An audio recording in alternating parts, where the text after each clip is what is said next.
नमस्कार, आप live cities देख रहे हैं। मैं हूं आपके साथ काव्या। युवा चेतना के राष्ट्रीय संयोजक रोहित सिंह के द्वारा विशाखापट्टनम के ऋषिकोंडा में श्री विद्या कुमकुमार्चन महायज्ञ का आयोजन किया गया है, जिसकी तस्वीर आप अपने स्क्रीन पे देख पा रहे हैं। दरअसल आपको बता दें तो ये 2 दिवसीय महायज्ञ का आयोजन किया गया है, जहां करीब 5000 से अधिक सुहागन महिलाएं जो हैं वो सिंदूर से यज्ञ कर रही हैं। कुमकुमार्चन महायज्ञ हो रहा है, जिसकी तस्वीर आप देख रहे हैं। दरअसल बता दें तो देश के वरिष्ठ स्वामी अभिषेक ब्रह्मचारी के संरक्षण में देश के प्रगति, विश्व शांति और गरीब कल्याण के ध्येय से 2 दिवसीय श्री विद्या कोटि कुमकुमार्चन महायज्ञ को प्रारंभ किया गया है।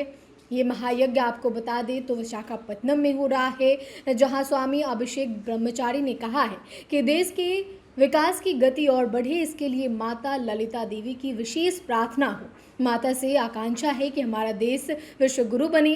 स्वामी अभिषेक ब्रह्मचारी ने ये भी कहा है कि आने वाला समय हमारे देश का ही है। स्वामी अभिषेक ब्रह्मचारी का कहना है कि सनातन धर्म हमारी ताकत है और इसकी रक्षा सदैव करनी चाहिए। आप तमाम तस्वीरों को देखिए और इस महायज्ञ में जो अतिथि पहुंचे हुए उनको सुनिए।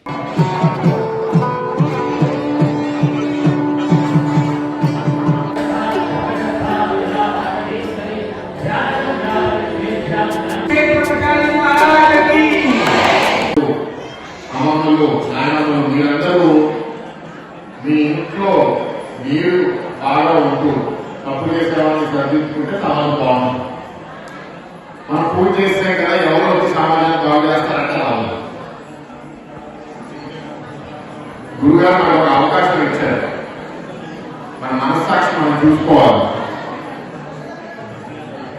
లేకపోతే చాలా మంది ఏంటంటే చాలా పాపాలు చేస్తారు, దేవుడు పూజ చేస్తారు, వాళ్ళ పాపాలను అడిగేసి అనుకుంటారు. అది కరెక్ట్ కాదు.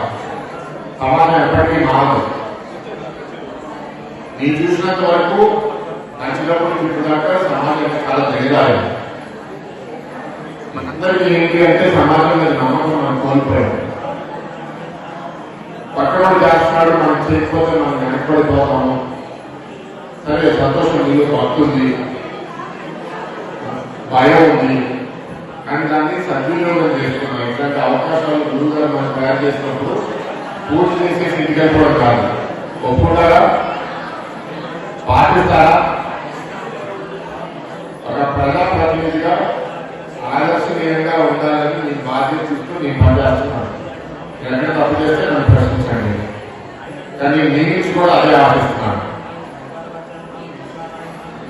సో అందుకే నాకు ఇట్లాంటి వేదిక దొరికినప్పుడు నేను చెప్పేది ఏంటి అంటే అందరం కూడా దసరాకి కుటుంబార్చన కార్యక్రమంలో అందరూ కూడా వాళ్ళ ప్రీతిలో అవుతాం.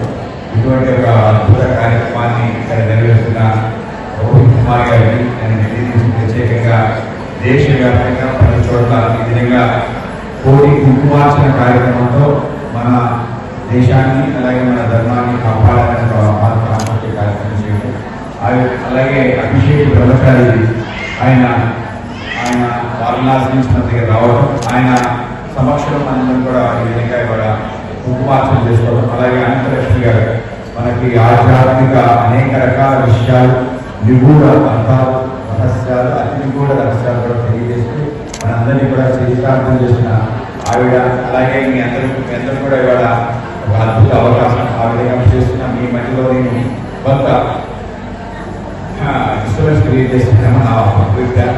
ఆ విధంగా కాకుండా 2 విషయాలు మాట్లాడడానికి రావడం జరిగింది. ఆ విధంగా అమ్మవారి యొక్క ఆవిడ యొక్క చల్లని దీవెనలు, ఆవిడ కరుణ కటాక్ష వీక్షణాలు మన పైన, మన దేశం పైన ఉండాలి, ప్రపంచం పైన ఉండాలి. ఆ విధంగా యాదేవి సర్వభూతేషు మాతృరూపేణ సంస్థిత, శక్తి రూపేణ సంస్థిత, స్థిర రూపేణ సంస్థిత. ఆ విధంగా అన్నింటినీ కూడా మనం మాతృరూపంగా చూస్తాం. ఆ విధంగా మాతృత్వాన్ని నుంచే ఒక ప్రపంచం అంతా సృష్టించబడ్డాలి అనే ఒక గొప్ప ఆలోచన కలిగిన దేశం. ప్రపంచానికి మనం తప్ప ఇంకొకరు ఎటువంటి మార్గదర్శనం లేని పరిస్థితి. కానీ మీ అందరూ కూడా కేవలం అర్చన వరకే సీమితం కాకుండా అర్చన ద్వారా జరిగే చైతన్యం మీలో సమస్త సృష్టిలో, అలాగే మన ధర్మానికి సంబంధించిన అనుష్ఠానం, దాంట్లో అనేక రకాల అర్థాలు మనం తెలుసుకోవాలి. ఆ విధంగా లలితా శాస్త్రంలోనే ఉంటుంది. అంతర్ముఖి నాభి కాలిస్తే బహిర్ముఖి సుదూరంలో పోవాలి. బయట చూసి మనం ఏకాత్మం సాధించడం చాలా కష్టం. కనుక మన మనసులో అనుకుని మనం ఆ విధంగా ఏకాత్మం సాధించే దిశగా మనం కూడా ఆలోచించాలి. మీలో ఆ యొక్క చైతన్యం ఏదైతే ఉందో ఆ చుట్టూ ఉన్న చైతన్యం రెండు కలిస్తే ఒక అద్భుతం మనం సృష్టించగలుగుతాం. ఆ విధంగా అమ్మవారి యొక్క అర్చన ద్వారా మనకి కలిగే సందేశం అంటే ఆ విధంగా మొత్తం సమస్త సృష్టి ఒకటి. అహం బ్రహ్మాస్మి, త్వమేవ బ్రహ్మాస్మి, సర్వం కల్పితం బ్రహ్మ. ఆ విధంగా అన్నిటిలో కూడా దైవత్వం ఉంది. కనుక అన్నింటిలో కూడా మాతృత్వం ఉంది. వాటి ద్వారానే మన ఊరికి ఉంది. కనుక మన ఊరికి ప్రపంచానికి ఆ విధంగా మన ద్వారా 4 మంచి పనులు ఏ విధంగా చేయొచ్చు. కనుక భారతదేశంలోనే ప్రపంచమే బాగా ఉండాలి అంటే స్త్రీ పురుషులు అద్భుతంగా ఉండాలి. కుటుంబం ద్వారానే ప్రపంచం ముందుకెళ్తుంది. అయితే దురదృష్టం ఏంటంటే ఇవాళ ఈ కుటుంబాన్ని విచ్ఛిన్నం చేసే శక్తులు మన మధ్య తిరుగుతున్నాయి. ఆ విధంగా ఆ యొక్క విచ్ఛిన్నకర శక్తులు దూరం చేసే ప్రయత్నం తప్పనిసరిగా చేయాలి. ఆ విధంగా అనేక మంది విదేశీ దాడులు చేస్తారు. ఇవాళ మనలో ఉంటూనే మనవి అనుకునే అన్ని అంశాలు తక్కువ అని చెప్పి ఇవన్నీ కూడా పుట్టిన పురాణాలుగా చెప్పే ప్రయత్నం చేస్తున్నారు. కనుక మీ అందరూ కూడా కేవలం అర్చన వరకే కాకుండా ఈ యొక్క అర్చనలో ఉండే అర్థం, అంతరార్థం, అమ్మవారి యొక్క అనుష్ఠానం, అమ్మవారి యొక్క ప్రతిష్ట యొక్క వైభవం అంతా కూడా తెలుసుకొని నలుగురికి చేసే విధంగా అలాగే అనేక మంది ఆధ్యాత్మికవేత్తలు ఈ విషయాలు మనకు తెలియజేస్తారు. ఆ విధంగా బ్రహ్మచారి గారు కానీ అనంత లక్ష్మి గారు కానీ ఇటువంటి విషయాలు మనకు తెలియజేస్తున్నారు. మనందరం కూడా వాటన్నింటినీ శ్రద్ధగా ముందుకు తీసుకెళ్ళి కుటుంబ జీవనాన్ని, కుటుంబ విలువలని, మాతృశక్తి యొక్క స్వరూపాన్ని తప్పనిసరిగా తెలియజేయాలి. అటువంటి గొప్ప కార్యక్రమంలో వాళ్ళని కూడా భాగస్వామ్యం చేసినందుకు మన శారదారావు గారికి, నేమాని రవి గారికి, అలాగే రోహిత్ కుమార్ గారికి ధన్యవాదాలు తెలియజేస్తాను. बहुत धन्यवाद प्रदेश अध्यक्ष जी। बोलिए ललिता महारानी की। तो आपने कुमकुमार्चन महायज्ञ में पहुंचे अतिथि को सुना, जो कि मुख्य अतिथि हैं, उनको सुना है। उन्होंने कहा है कि सनातन धर्म की रक्षा कैसे करनी चाहिए, किस तरीके से माँ ललिता की पूजा और कुमकुमार्चन महायज्ञ का जो आयोजन कराया गया है उससे विश्व शांति, गरीब कल्याण और इन तमाम देश की प्रगति के लिए कामना की गई है, जिसकी तस्वीर आपने देखी है। खुद युवा चेतना के राष्ट्रीय संयोजक रोहित सिंह के द्वारा जो है ये देश के अलग अलग जगहों पर महायज्ञ का आयोजन कराया जाता है। आपने बिहार की भी तस्वीर देखी थी कि पटना में, गया में, इन तमाम जगहों पे पहले इस महायज्ञ का आयोजन हो चुका है। ये तस्वीर विशाखापट्टनम की है, आपने देखी है। फिलहाल के लिए इतना ही। साथ ही चैनल को सब्सक्राइब करें, फेसबुक पेज को लाइक करें। वीडियो देखने के लिए आपका धन्यवाद।